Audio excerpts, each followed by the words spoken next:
Susunod, sa gitna ng bukid sa Daet, Camarines Norte, mga agaw pansin na tisoy na kambal.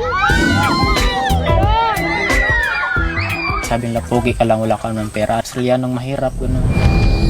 Minsan, natatanong ko rin sa sarili ko, kung nandito si Papa, hindi sana ganito yung buhay namin. Nagagalit ako sa kanya kasi ayaw niyang maniwala na may anak siya sa akin. Gusto ko na talaga makita si Papa. Para buo na yung pagkatao, para kompleto na kami. May kambal na mga tisoy sa Daet, Camarines Norte na kinagigiliwan ngayon online. Ang magkapatid kasi na parehong guwaping at kutis yayamanin, batak sa trabaho sa bukid. Kalimitang ang mga magsasakang babad sa bukid, sunog ang balat. Kaya agaw pansin sa sagingang ito sa Daet, Camarines Norte. Do you speak Tagalog?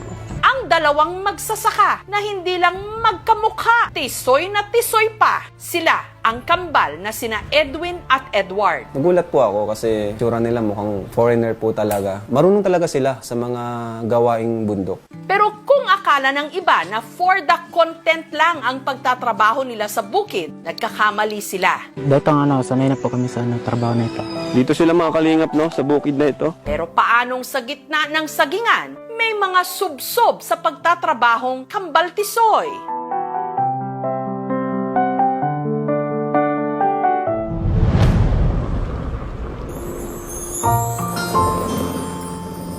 Identical twins sina Edwin at Edward. Copy-paste ang mukha mula kilay, mata at smile. Si Edward po, siya ay mas matangkad. Pagdating naman po kay Edwin, mas maliit, mas malaman. Gayunman, magkaiba raw sila ng ugali. Kung ako OA siya nansalan. Ako yung madaling magalit, lalo na pag yung gamit ko pinapakialaman.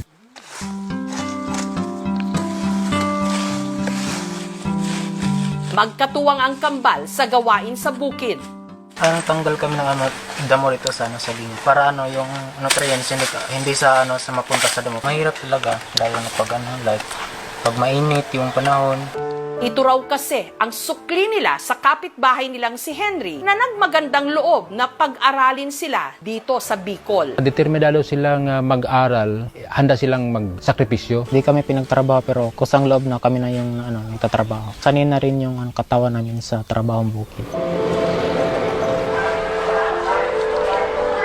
Dito sa Froilan D. Lopez High School, nag-aaral ang kambal. Bagamat 20 anyos na, parehong nasa grade 12 pa lang ang dalawa. Nahinto kasi sila ng pag-aaral. Napakabait po talaga nila at napakamatulungin. Sa classroom, kapag nagpalinis ako, sila yung naglilinis. Dahil sa kanilang looks, as expected, parehong campus crush. Ang pogi!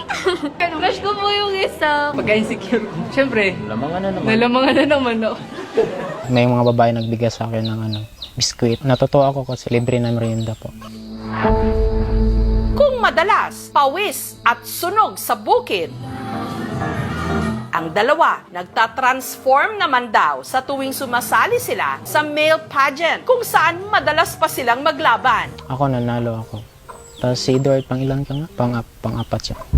Bagamat kutis yayamanin, ika nga, sa totoo lang daw, hirap sila sa buhay. Nag-start kami, 11 years old kami. Hanap buhay namin yung saging, rubber, niyog. Nabinta para pambili ng bigas. Pag galing kami sa school, dito kami sa uma namin. Ang baon namin yung gabi or kamuti. Minsan, 3-4 sa isang week. Kain kami ng bigas. Nung time talaga nakapos kami. Yung time na kumain kami ng kamuti karlang sa loob ng isang buwan. Dahil dito, kung ano-anong racket daw ang kanilang pinasok. Waiter, sa ukay-ukayan at saka sa mining, binubuli ako nila. Sabi nila, pogi ka lang, wala ka ng pera. Anhin mo ang kapugian mo tapos mahirap ka pa sa daga. Ba't kayo napadpa dito sa Philippines? Di kayo bagay dito. Australianong mahirap, ganun. Australianong taga-bundok. Masakit. Kasi nung bata pa kami, binubuli kami hanggang sa pagtrabaho namin ganun pa din, walang nagbago. Kung kasakasama lang daw sana ng kambal ang tunay nilang ama, malamang nag-iba ang ang naging ikot ng kanilang mundo. Kung nandito si Papa, hindi sana ganito yung buhay namin.